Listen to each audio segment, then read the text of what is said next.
আপনি কি জানেন কিডনির সমস্যা শুরু হলেও কয়েক বছর পর্যন্ত অনেকের শরীরে কোনো স্পষ্ট লক্ষণ দেখা যায় না, অথচ ভেতরে ভেতরে কিডনির ক্ষতি বাড়তে পারে।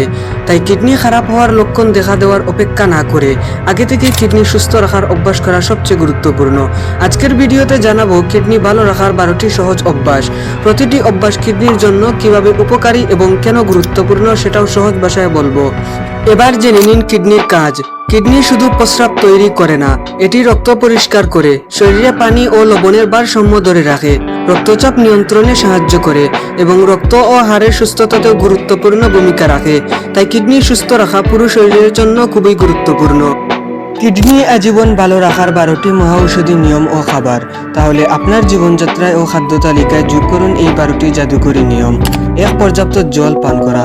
প্রতিদিন নিয়ম করে 2.5 থেকে 3 লিটার বিশুদ্ধ পানি পান করুন, যা কিডনিতে পাথর জমার সব পথ চিরতরে বন্ধ করবে।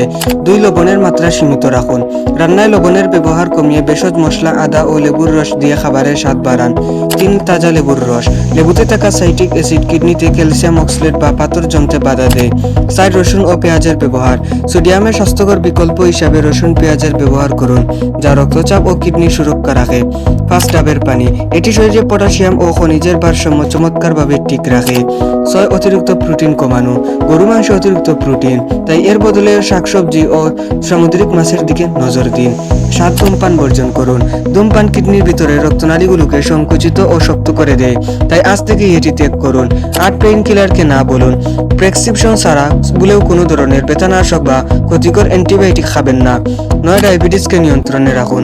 রক্তের শর্করা মাত্রা নিয়ন্ত্রণে রাখাই হলো কিডনি সুরক্ষিত রাখার প্রথম শর্ত। 10 উচ্চ রক্তচাপ ঠেকানো। প্রেশার সবসময় স্বাভাবিক সীমাবদ্ধে রাখুন। 11 নিয়মিত ডিটক্স ফুড খাওয়া। খাদ্য তালিকায় ক্রেনবেরি বা অ্যান্টিঅক্সিডেন্ট সমৃদ্ধ ফলমূল রাখুন। 12 বার্ষিক মেডিকেল চেক আপ। বছরে অন্তত একবার নেরাল ফাংশন টেস্ট করান। মনে রাখবেন, কিডনি অনেক সময় নীরবে ক্ষতিগ্রস্ত হতে পারে, তাই লক্ষণ দেখা দেওয়ার অপেক্ষা না করে এখন থেকে সচেতন হওয়াই সবচেয়ে ভালো। আপনার কিডনি আজীবন সুস্থ থাকুক, আপনি অনেক সুস্থ থাকুন।